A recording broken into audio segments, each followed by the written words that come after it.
Зошто не бива да му посакуваме зло на другиот? Свети Јован Златоуст. Беседи за борбата со страстите. Прва беседа. Зошто е неопходно да им се попречува влезот на страстите во душата? Од 86-та беседа на Евангелието од Матеј. Лоша, многу лоша работа е да им се предава човек на лошите страсти, па затоа треба на секој начин да ги одбиваме и да им браниме да влезат во нас. Кога страстите ќе ја зафатат душата и ќе почнат да ја владеат, тие како оган што паѓа врз суви дрва, разгоруваат во неа страшен пламен.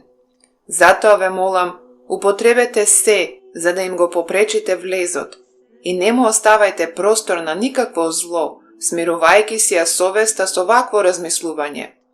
Што има врска ова или она, кое што е погубно за душата?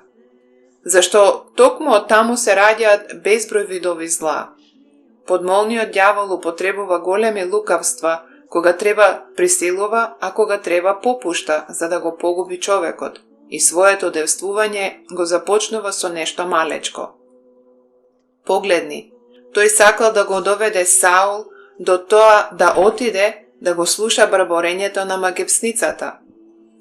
Ако тој веднаш почнал да му сугерира тоа на Саул, Саул не би го послушал. Навистина, како би послушал нешто такво тој што самиот ги истребувал магепсништвата? Затоа тој незабележливо и малку по малку го доведува до тоа. Првин Саул не го послушал Самуила и во негово отсуство се дрзнал да принесе сапаленица, а кога бил обвинет за тоа, одговара дека бил присилен на тоа зашто бил притиснат од непријателите. Значи и тогаш, кога би требало да му е жал, останал спокоен како ништо да не направил. Потоа, Бог заповедал да бидат истребени амаличаните, но тој ни тоа не го исполнил.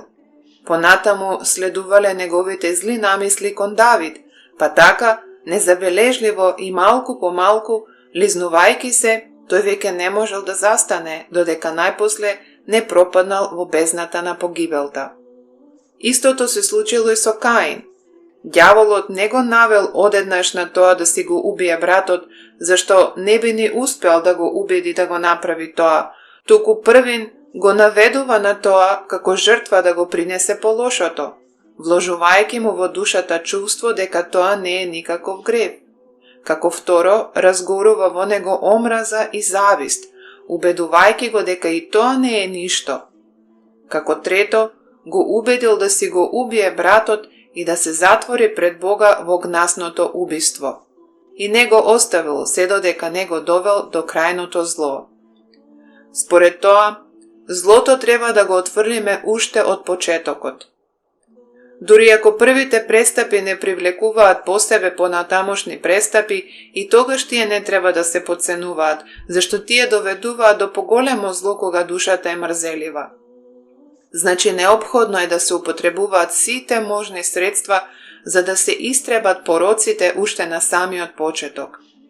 Не гледај на тоа дека гревот сам по себе е малечок, туку памети дека тој станува корен на големо зло, кога не му обрнуваме внимание и не работиме на тоа да се ослободиме од него. Дали да ти кажам нешто што навистина е зачудувачко? Поголемите гревови не бараат толку грижа и труд колку малечките и незначителните. Самата специфика на гревот не тера да ги одбегнуваме поголемите гревови, додека малечките со самото тоа што се малечки не расположуваат кон мрзеливост и не ни дозволуваат смело да се зафатиме со тоа да ги истребиме. Затоа тие бргу стануваат големи ако сме успани. Тоа обично се случува и со телото. Така и кај Јуда се родило она големо зло. Да не мислел дека не е важно што краде од имотот на сиромашните, тој сигурно не би попаднал во гревот на предавството. Исто така, да не сметале јудејците дека не е важно што се заробеници на суетата, не би дошло до убиството на Христос. Па и секое друго зло обично се извршува на тој начин. Знаеме дека никој не станува нечестен брзо и одеднаш. Несомнено е дека во нашата душа постои некој вроден срам од гревот и почит кон доброто, па душата не може во еден миг да дојде до таква бесрамност да отфрли се одеднаш. Напротив, до конечната погибел таа слегува незабележливо, малку по малку, кога ќе стане мрзелива и нема да работи на себе. Така и идолопоклонството влегло во светот, кога се почнало со тоа прекумерно да се почитуваат луѓе како живи, така и умрени. На истиот начин луѓето почнале да им се поклонуваат на извајаните ликови, тоест статуи. Така најпосле се засилиле блудот и другите пороци. Забележи исто така, некој се насмел неумесно, другиот му забележал за тоа, друг го отфрлил стравот велејки: тоа не е ништо. Што има врска што се насмеал? Што лошо може да излезе од тоа? Но, од тоа излегуваат празни разговори, од таму излегува срамното зборување, а потоа и срамните постапки. Некој друг, кога му забележуваат што му се подсмева на својот ближен, се смее и зборува лошо, го презира тоа и вели дека да се зборува лошо за другиот уште ништо не значи. А всушност, од таму се раѓа неизмерната завист, непомирливото непријателство, бескрајните приговарања, а од приговорите тепачките, а во тепачките често се доаѓа и до убиство. И така, оној лукав демон од малечкото го доведува човекот до поголемото, а од поголемото до очајот, изнаоѓајќи така еден друг начин, не помалку погубен. Навистина, не убива, не погубува толку гревот колку очајот. Оној што сгрешил, ако остане енергичен, преку покаяние, набрзо ќе ја поправи својата постапка. А кој очајува и не се кае, останува без поправка, токму затоа што не го употребил покаянието како лек. Втора беседа. Најдобро средство за исправање на своите пороци е да ги испитуваме. Од 34-та беседа на Евангелието од Јован. Ве молам, и никој да не ги видел нашите дела, секој од нас да се сврти кон својата совест, својот разум да го постави како судија над себе самиот и да ги открие пред него своите гревови.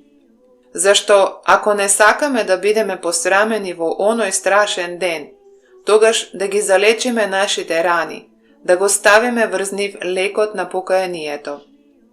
Зашто е можно, навистина е можно човек да оздрави, па и ако има илјадници рани, бидејќи кажано е: ако им ги простите на луѓето гревовите нивни, и вам ќе ви ги прости вашиот Отец Небесен. Ако пак не им ги простите гревовите на луѓето, и вашиот Отец нема да ви ги прости вашите. Евангелие по Матеј, 6 глава, 14 и 15 стих. Како што со крштавањето потопените во вода гревови исчезнуваат, така и овие ќе бидат поништени ако посакаме да се покаеме. А покаянието се состои од тоа, да не го правиме повеќе истото. Тој пак што се зафаќа со поранешните работи, личи на пес кој се враќа на својата повраќаница. Види во второто Петрово послание, 2 глава, 22 стих. И на човек кој, како што вели поговорката, фрла бензин на огнот и црпи вода со цедилка. Треба и на дело и со мисла да се тргаме од скриените гревовни желби. И тргајки се од овие врз раните да ставиме мелеми спротивни на гревовите. Ке кажам неколку примери. Крадец си и лихвар. Остави го крадењето и стави милостиња врз раната. Си блудничел. Остави го блудот и врз таа рана стави чедност, тоест целомудрие. Си рекол нешто лошо за ближниот и си му наштетил. Престани со лошото зборување, додај дружелюбивост. Да почнеме така да правиме со секој наш грев и ниту еден од нив да не го оставаме без внимание. Настапува веќе, настапува времето за отчет. Зато и Павле говори: Господ е близу, за ништо не грижете се. Послание до Филипјаните, 4 глава, 5 и 6 стих. Но ние може би треба да го кажеме спротивното. Господ е близу, грижете се. Прикладно било да им се рече на филипјаните: за ништо не грижете се, зашто тие биле во маки, напори и подвизи.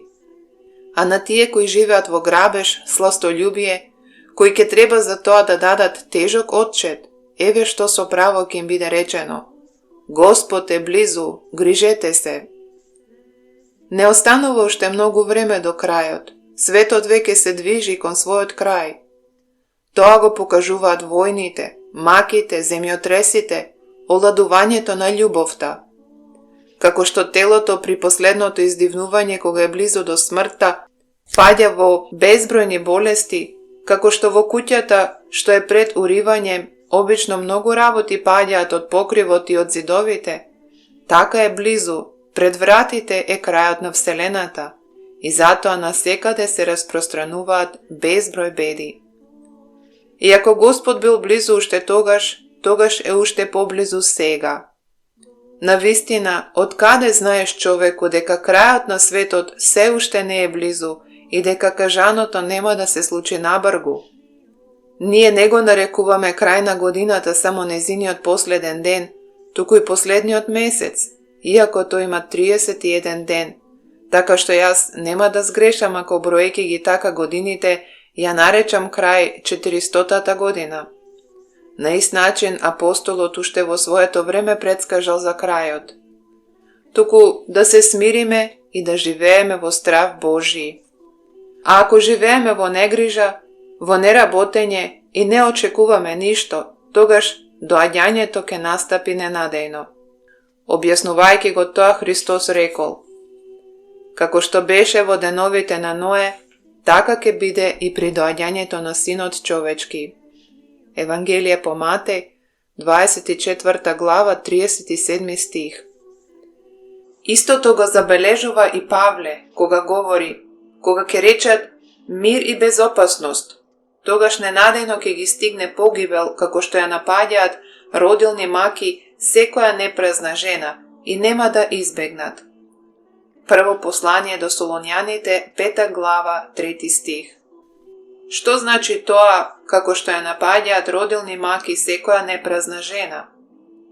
Чест случај е бремените жени додека се забавуваат или за време на јадење или дури се на бања или на плоштад, без да очекуваат наеднаш да ги фатат родилни болки. А со оглед на тоа што и нашата состојба е таква, да бидеме постојано подготвени. Зашто нема постојано да слушаме за тоа, нема постојано да имаме таа можност. Во гробот вели писмото: кој ќе те слави тебе? Псалм 6, 6 стих. Туку да се покаеме овде, па на тој начин да го смилостивиме Бога во идниот ден и да добиеме од Него прошка, зашто и да се удостоиме сите ние по благодата и човеколюбието на нашиот Господ Исус Христос, кому слава и власт во вековите на вековите. Амин. Трета беседа. Како да се бориме со зависта? Од беседите на Евангелието од Јован. Зависта е страшно зло и полна со лицемерие. Таја има исполнето Вселената со безброј беди. Од таа болест судовите се полни со обвинети. Од неа произлегува страста за слава и стекнување. Од неа се властолюбието и гордоста. Поради неа по патиштата има престапници и разбойници, а по морињата кратци. Од тука се убиствата во светот, од тука разделбите во нашиот род. Кое зло и да го видиш, знај дека произлегува од зависта. Таа навлегла и во црквата. Таа уште од амнешните времиња била причина за многубројни зла. Таа ја родила љубовта кон парите, тоест сребролюбието. Таа болест изопачила се и ја расипала правдата. Гозбите и подароците, речено е, ги заслепуваат очите на мудрите, како узда во устата ги сопираат изобличувањата. Книга Мудрост Сирахова, 20 глава, 29 стих. Таа и слободните ги претвора во робови. За неа ние секој ден беседиме, но нема никаква полза. Се покажуваме полоши од зверовите, ги крадеме сиротите, грабаме од вдовиците, ги навредуваме бедните, на лошото му додаваме полошо. Нема веќе милосрдни по земјата. Книга пророк Михеј, 7 глава, 2 стих. Ова време сега и за нас е време за плачење, или подобро кажано, секој ден треба да си ги кажуваме овие зборови. Ништо не постигнуваме со молби, ништо со совети и со убедувања. Затоа останува само да се плаче. Така и Христос постапил, кога ерусалимјаните не ги искористиле многуте негови убедувања. Тој плачел поради нивната ослепеност. Така постапуваат и пророците. Така и ние сега треба да постапиме. Сега е време за плачење, солзи и тагување.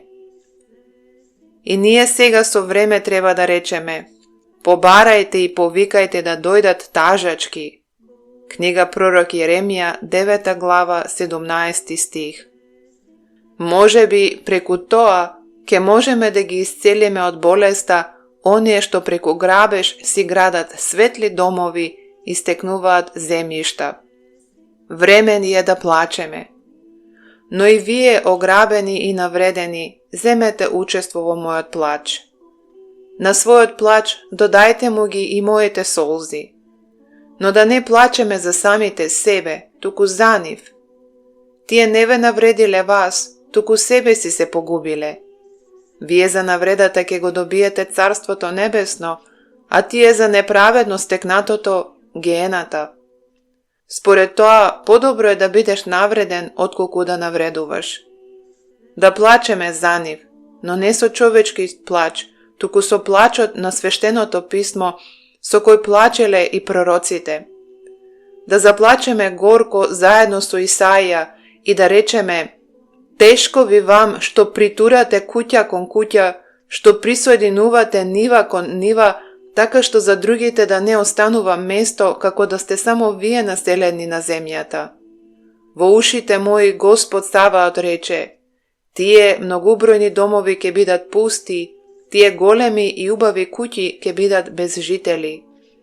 Книга на пророк Исаија, 5 глава, 8 и 9 стих. Да заплачеме заедно со Наума и заедно со него да речеме: тешко на оној што го зида домот свој на височина. Или уште подобро да плачеме за нив така како што плачеше самиот Христос за живите во она време, велејки: тешко вам богати, зашто веќе сте ја примиле својата утеха. Евангелие по Лука, 6 глава, 24 стих. Затоа ве молам да плачеме без престан и ние. А ако не е неприлично, дури и да се удираме в гради поради негрижата на браќата и сестрите. Да не го оплакуваме тој што веќе умрел, туку да го оплакуваме крадецот, користолюбецот, сребролюбецот, ненаситникот. Зошто да плачеме за умрените на кои веќе не можеме да им бидеме од никаква корист? Да плачеме за оние што се уште можат да се променат. Но во исто време, додека ние плачеме, тие може би се смеат. И тоа е за плачење. Тоа што тие се смеат над она пред што би требало да се смират. Ако нив колку толку ги трогне нашето липање, тогаш треба да престанеме да липаме, надевајки се дека ќе се поправат. Но бидејќи тие остануваат безчувствителни, и ние да продолжиме да плачеме, не просто за богатите, туку за сребролюбците, лихварите и кратците. Богатството не е зло. Тоа може да се употреби за полезни работи, ако, например, го трошиме на потребитите. А зло е љубовта кон стекнување. Таа подготвува бескрајни казни. И така да заплачеме. Може би од тоа ќе биде некакво исправање. Ако паднатите во тој грев и не се ослободат од него, тогаш може би другите нема да му подлегнат на тоа зло, туку ќе се пазат од него. Но дај Боже и тие да се ослободат од таа болест и никој од нас да не и подлегне, па сите да се удостоиме заветените блага, по благодата и човеколюбието на нашиот Господ Исус Христос, кому слава во вековите на вековите. Амин. Четврта беседа. Како да се бориме со суетата? Од 29-та беседа на Евангелието од Јован. Причина на сите зла е суетата. Таа ги довела учениците на Јован до зависта. Таа и повторно им ја разгорела зависта, откако тие малку се смириле. Затоа тие, доаѓајќи кај Исуса, му велат: зошто ние и фарисеите постиме многу, а твоите ученици не постат? Евангелие по Матеј 9 глава 14 стих. Да бегаме, возлюбени, од таа страст. А ако ја одбегнуваме, ќе се избавиме од геената. Таа најсилно го разгорува огнот. Таа насекаде ја простира својата власт и тирански владее со секоја возраст и секое звање. Таа срушила цели цркви, таа им штети на граѓанските работи, таа разорува цели домови, градови, народи, племиња. И што се чудиш на тоа? Таа проникнува и во пустините и таму покажува голема сила. Често и оние кои оставале големи имоти и сите светски соблазни, со никого не обштеле, завладееле со најсилните плотски желби и тие пленети од празната слава губеле се. Поради таа страст фарисеот, иако многу се трудел, е поставен пониско од митарот, кој воопшто не се трудел и направил многу гревови. Не е тешко да се осудува оваа страст, мислењето на сите во однос на неа е согласно. А потребно е човек да се потруди да најде начин како да ја одолее. А како да ја одолее?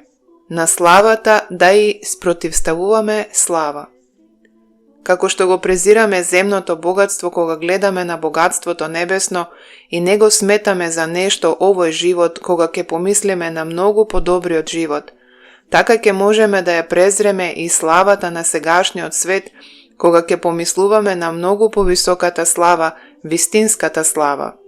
Овдешната слава е слава попуста и суетна и има само име, но не и стварност, а славата небесна е слава вистинска, со која не се слават луѓе, туку ангели и архангели и самиот Господар на архангелите, или подобро кажано, со која заедно со него се слават и луѓето. Ако погледот е свртен кон таа гледка, ако ги осознаеш тамошните венци, ако се обратиш кон тоа прославување, тогаш земното никогаш нема да завладее со тебе. Сегашното нема да го сметаш за нешто големо и нема да го сакаш минливото. И во царските палати ниеден царски оруженосец не би ја напуштил службата кај оној што носи диадема и седи на престолот, за да го слуша грајкањето на гавраните и зоењето на мувите и комарците. А пофалбите од луѓето не се ништо подобри од тоа. Па така, знаејќи ја малечката вредност на човечките работи, сите да собираме во безбедните трезори и да ја бараме постојаната и неизменлива слава, за која и да се удостоиме сите ние, по благодата и човеколюбието на нашиот Господ Исус Христос, преку кого и со кого на Отецот со Светиот Дух му одаваме слава, сега и секогаш и во вековите на вековите. Амин. Петта беседа. Како да се бориме со гневот? Од 48-та беседа на Евангелието од Јован. Да се научиме на попусливоста и кротоста на Спасителот. Поучете се од мене, бидејќи сум кроток и смирен по срце. Евангелие по Матеј 11 глава 29 стих. И да ја отфрлиме гневливоста. Стане ли некој против нас, ние да бидеме смирени. Постапува ли некој безобразно кон нас, ние да бидеме услужливи. Ни се подсмева ли некој и не навредува, да не одговараме на ист начин, за да не се случи одмаздувајќи се да се погубиме. Гневот е звер, звер жесток и луд. За да го скротиме, да ги подпевнуваме во себе стиховите од Божественото писмо и да си велиме: земја си, книга Битие 3 глава 19 стих. И зошто се гордеат правот и пепелта? Книга Мудрост Сирахова 10 глава 9 стих. А исто така и движењето на гневот, паѓање за човекот. Книга Мудрост Сирахова 1 глава 22 стих. Навистина нема ништо полошо, нема ништо поизобличено од разгневено лице. А ако тоа важи за лицето, уште повеќе важи за душата. Како што кога го раскопуваат ѓубрето се шири смрдеа, така и кога душата ќе се раздразни од гневот се покажува голема грдотија. Но ке речеш, не можам да ги поднесам навредите од непријателите. А зошто? Кажи ми. Ако непријателот ја кажал вистината, тогаш ти самиот уште пред него си требал да се прекориш себе си и треба да му заблагодариш за укажувањето. А ако излажал, не обрнува внимание на тоа. Те нарекол беден, насмеј се на тоа. Те нарекол прост или глуп, пожали го, затоа што оној што ќе рече будала ќе биде виновен за во пеколот. Евангелие по Матеј 5 глава 22 стих. Значи кога некој ќе почне да те навредува, ти помисли на казната на која тој подлежи. Па не само што нема да се лутиш и гневиш, туку и ќе заплачеш за него. Никој не им се лути на тие што имаат температура или ги фатила треска, туку на сите им е жал за нив и плачат за нив. А разгневената душа е иста таква. А и ако посакаш да се одмаздиш, премолчи, и со тоа на непријателот ќе му нанесеш смртоносен удар. А ако одговараш на навредата со навреда, ќе запалиш оган. Но присутните ќе речеш, ќе мисла дека си слабак, ако само молчиш. Не, нема да мисла дека си слабак, туку ќе ти се восхитуваат на мудроста. А ако кога ќе те посрамат се навредиш, преку тоа самиот себе ќе се срамиш, зашто ќе оставиш место да се мисли дека тоа што е кажано за тебе е вистина. Зошто, кажи ми, богатиот се смее кога ќе го наречат сиромав? Нели зашто знае дека не е сиромашен? Така и ние, ако на навредливите зборови одговараме со смеење, ќе докажеме дека знаеме дека не е вистина тоа зашто не обвинуваат. Освен тоа, до кога ќе се плашиме од човечките мислења? До кога ќе го презираме нашиот заеднички Господар и ќе бидеме приврзани за телото? Штом помеѓу вас има завист, кавга и неслога, не сте ли телесни? Прво послание до Коринтијаните 3 глава 3 стих. Да бидеме духовни и да го зауздуваме тој страшен звер. Меѓу гневот и лудилото нема никаква разлика. И гневот е лудило само привремено или дури и полошо од лудилото. На лудиот сепак може да му се прости, додека оној што се гневи попаѓа во илјади маки, зашто доброволно се упатил во бездната на погибелта. Тој и пред идната гена уште овде е казнет, зашто по цела ноќ и по цел ден во помислите на душата ја носи својата непрестајна побрканост и разбесната бура. Значи да ја отфрлиме таа страст и да бидеме кротки и попустливи, за да се избавиме од казната во овој живот како и од маките во идниот. Преку тоа ќе најдеме мир за нашите души и овде и во Царството Небесно, за кои да се удостоиме сите ние, по благодата и човеколюбието на нашиот Господ Исус Христос, преку кого и со кого на Отецот со Светиот Дух му одаваме слава, сега и секогаш и во вековите на вековите. Амин. Шеста беседа. Зошто не бива да му сакаме зло на другиот? Од 52-та беседа на Евангелието од Јован. Никогаш да не и мислиме зло на другите, сеќавајќи се на тоа дека на тој начин само го остриме мечот што ќе се употреби против нас и си нанесуваме на себе голема штета. Но тебе те навредил некој и сакаш да му се одмаздиш? Не одмаздувај се. Само на тој начин ти навистина ќе бидеш во можност да се одмаздиш. А ако сам се одмаздуваш, тогаш нема да се одмаздиш. Немој да мислиш дека ова е само игра на зборови. Не, ова е вистина. А како тоа? Еве како. Кога не се одмаздуваш самиот, тогаш оставаш Бог да му биде непријател на тој што те навредува. А кога самиот се одмаздуваш, тогаш тоа веќе го немаш. Одмаздата е моја, јас ќе отплатувам, вели Господ. Послание до Римјаните 12 глава 19 стих. Ако имаме робови и ако тие се скараат меѓу себе, но не ни остават нам да ја разрешиме ситуацијата и да казниме кого треба, туку судот си го присвојат за себе, тогаш отпосле и 1000 пати да дојдат кај нас, ние не само што нема да се одмаздуваме за нив, туку напротив, уште и ке се лутиме на нив и ке ги нарекуваме нерани мајковци и кавгаджии. Сте требале се, им велиме ние, да ни оставите нам. Ама кога ти самиот веќе си се одмаздил, немој да ми додеваш. Колку повеќе истото ке го каже Бог, кој заповедал се да му оставаме нему. Па и нели е срамота што ние од своите робови бараме таква мудрост и послушност, а на Господа не му го оставаме тоа што го бараме од своите робови? Ова го говорам, зашто вие сте склони кон тоа да си се одмаздувате еден на друг. Меѓутоа, тој што навистина се раководи од мудроста не треба да прави така, туку да простува и да ги остава гревовите, па макар и за тоа да не ја добие онаа голема награда, да му бидат отпуштени неговите гревови. Ако ти го осудуваш оној што сгрешил, тогаш зошто, кажи ми, и самиот грешиш и паѓаш на истата работа? Те навредил ли некој? Не навредувај го и ти него, инаку самиот се навредуваш. Те удрил ли некој? Не му возвраќа исто, инаку меѓу вас нема да има разлика. Те понижил ли некој? Не понижувај го и ти него, зашто од тоа нема никаква корист, а освен тоа ти пак ќе бидеш ист како него. Само тогаш кога ќе ја поднесеш навредата спокојно и со кротост, ќе можеш да го вразумиш тој што те навредил, само така ќе го посрамиш и ќе го скротиш неговиот гнев.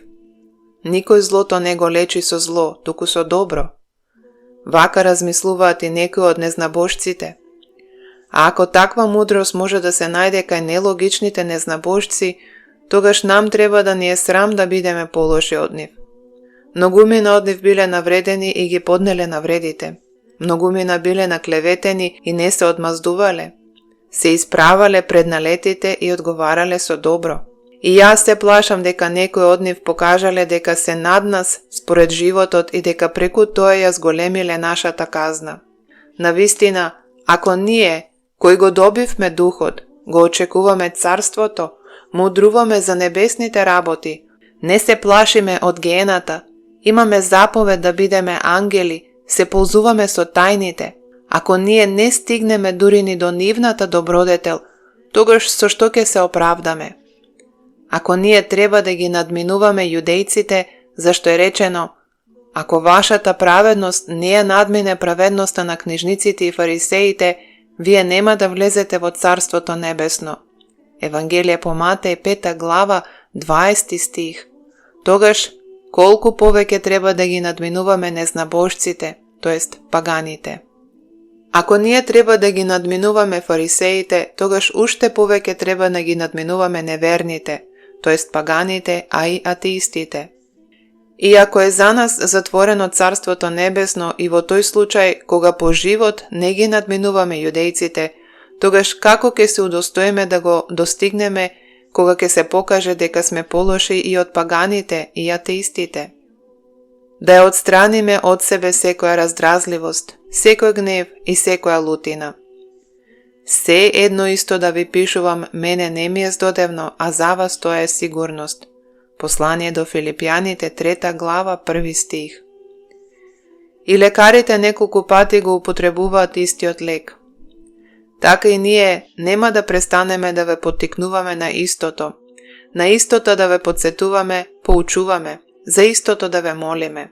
Имаме многу животни грижи кои можат да направат да се заборавиме, па затоа ни е неопходно и постојано упатување. А ние со дела да докажеме дека не се собираме овде попусто и безполезно, па преку тоа да се удостоиме и за идните блага, по благодатта и човеколюбието на нашиот Господ Исус Христос, преку кого и со кого на Отецот со Светиот Дух му одаваме слава, сега и секогаш и во вековите на вековите. Амин.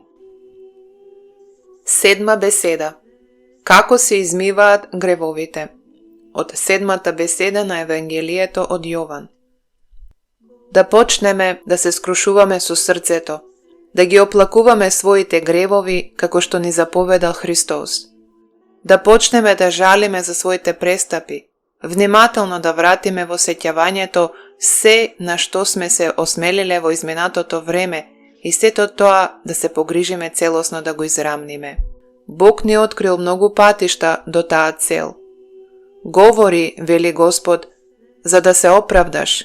Книга Пророк Исаија, 43 глава, 26 стих. А на друго место, јас го открив пред тебе гревот мој и не го сокрив беззаконието свое, па реков, ке ги исповедам на Господа моите престапи и ти ми го прости гревот мој. Псалм 31, стих 5. Така честото сеќавање на гревовите и обвинувањето на себе си за нив многу помага во намалувањето на нивната големина. Има и друг пат, уште посигурен, кога не го паметиме злото на некого кој ни сгрешил, кога секому му го простуваме лошото што ни го направил. Сакаш ли да го дознаеш и третиот пат? Слушни што вели Даниил. Откупи ги гревовите своји со правда и беззаконијата твои со милосрдие спрема бедните. Книга Пророк Даниил, 4 глава, 24 стих. Освен тоа, постои и овој пат. Често вежбање во молитвите, постојано вложување труд во молењата кон Бога. Не малку утеха и оставање на гревовите ни донесува исто така и постот, кога тој се соединува со љубовта кон ближните. Тој ја згаснува и силата на гневот Божи. Водата гасне оган што гори, а милостињата чисти од гревови. Мудрост Сирахова, 3 глава, 30 стих. Значи да одиме по сите овие патишта. Ако секогаш остануваме на нив и секогаш им обрнуваме внимание, не само што ќе ги исчистиме изминатите престапи, туку и во иднина ќе имаме голема полза за себе.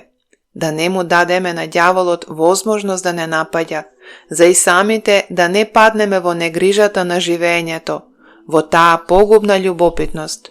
Ѓаволот, меѓу другото, и до тоа не доведува, а потоа и до оние безсмислени посакувања и штетни расправи, штом ке забележи дека луѓето се предаваат на мрзата и неработењето, дека воопшто не име грижа за добродетелниот живот. Но ние да му го затвориме тој пат, да бидеме енергични, да се освестуваме, па за кратко време исполнето со неголеми напори да стигнеме до бесконечните векови на безсмртните блага, по благодата и човеколюбието на нашиот Господ Исус Христос, преку кого и со кого на Отецот со Светиот Дух му одаваме слава во вековите на вековите. Амин. Осма беседа. Во што се состои жртвата на христијанинот?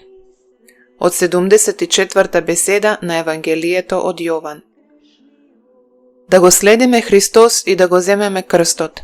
Ако сега и нема прогони, сега е време за смрт од друг вид.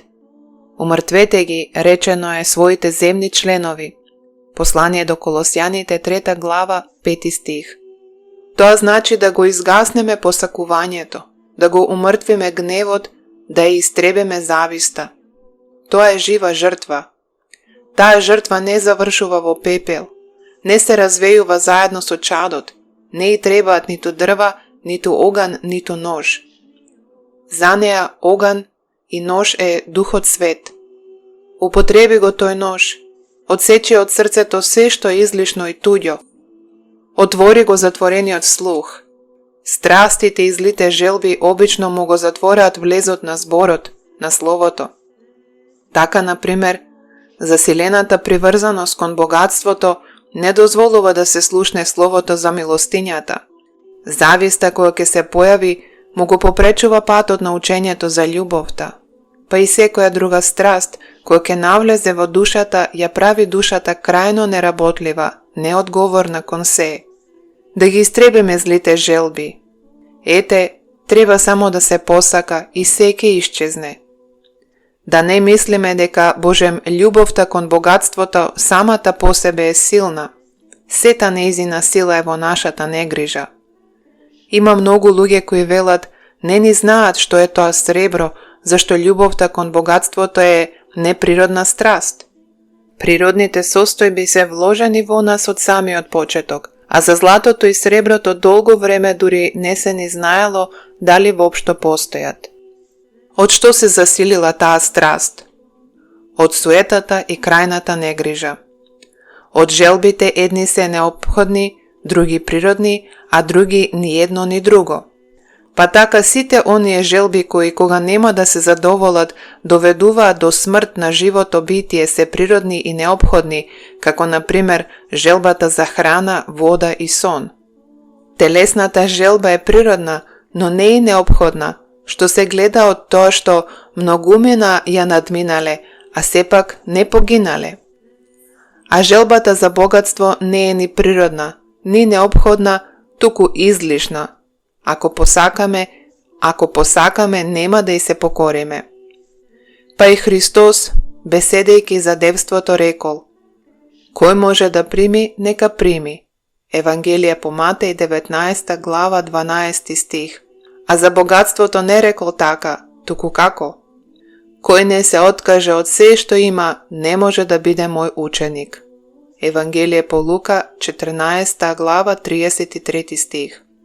Кога е нешто лесно, тогаш не убедува, а кога нешто ги надминува силите на многумина, тогаш тоа го остава на волјата на секого. Според тоа, зошто самите се лишуваме од сите оправдувања? Оној што е заробен од нека особено силна страст, тој нема да добие толку голема казна, а оној што е уловен од некоја слаба страст, тој ќе се лиши од секое оправдување. И навистина што ќе одговориме кога ќе каже: гладен бев и не ми дадовте да јадам? Евангелие по Матеј 25 глава 42 стих. Какво оправдување ќе имаме? Ке се пожалиме на сиромаштијата ли? Ама ние не сме посиромашни од онаа вдовица која, оставајќи 2 лепти, 2 денара, например, ги надминала сите. Бог од нас не бара значителен дар, туку мера на срдечно расположение, а тоа е знак на неговата промисла. Да се восхитуваме на неговото човеколюбие и да пренесуваме што можеме, па и во овој, а и во идниот живот, откако ќе се исползуваме со неговото големо човеколюбие, да можеме да се насладиме со ветените блага, по благодата и човеколюбието на нашиот Господ Исус Христос, кому слава во вековите на вековите. Амин. 9. беседа. Секој грев се исчистува со милостиња. Од 25. беседа на Дела апостолски. Нема грев кој не би можела да го исчисти, кој не би можела да го истреби милостињата. Секој грев е понизок од неа, таа е лек погоден за секоја рана. Што е полошо од митарот?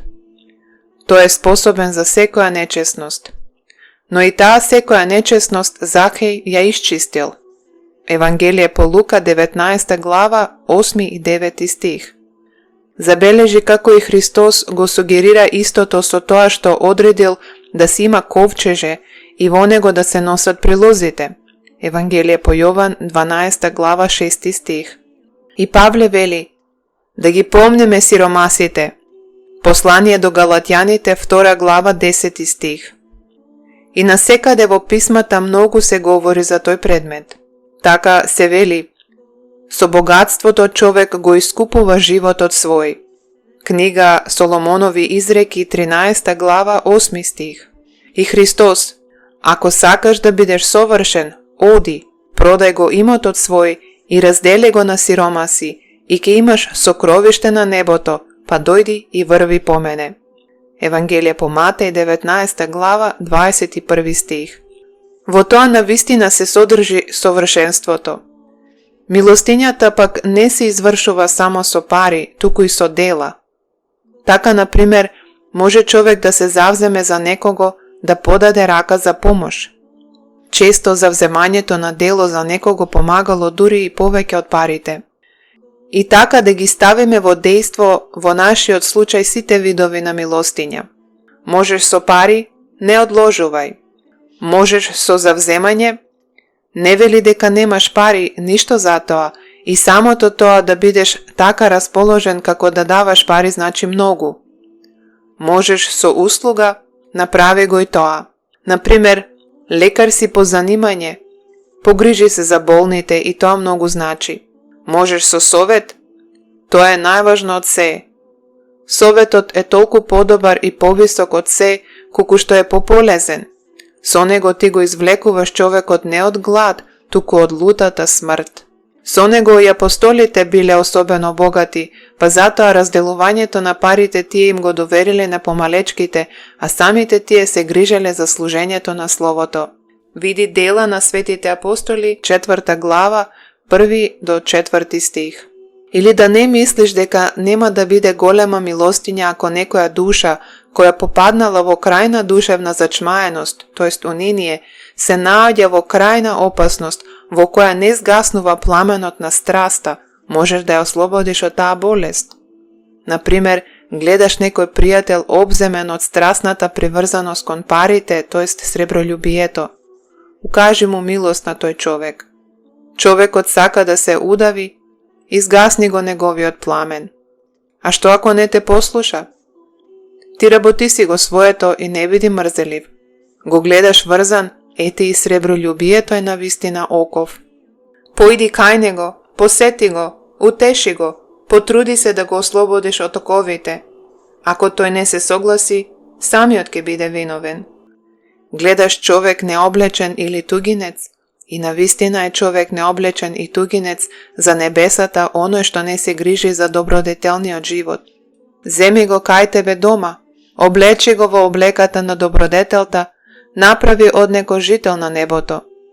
А што ке речеш ако сум јас и самиот необлечен? Тогаш облечи се најпрвин себе си. Зашто ако знаеш дека си необлечен, сигурно знаеш и дека треба да се облечеш. Ако ги знаеш карактеристиките на таа голотија, тогаш лесно можеш да осознаеш и каква облека е потребна за да се покрие таквата голотија. Колку многу жени носат свилени облеки, а се вистински голи во поглед на облеката од добродетелите. Таквите мажите попусто ги облекуваат. Но ке речеш, тие не ја прифаќаат облеката од добродетелите, туку ја сакаат онаа друга облека. Тогаш првин постапи вака. Разбуди ја кај нив желбата по облеката на добродетелите. Покажи им дека се голи, зборувај за идниот суд, речи им дека таму ќе им биде неопходна друга облека, а не свилената.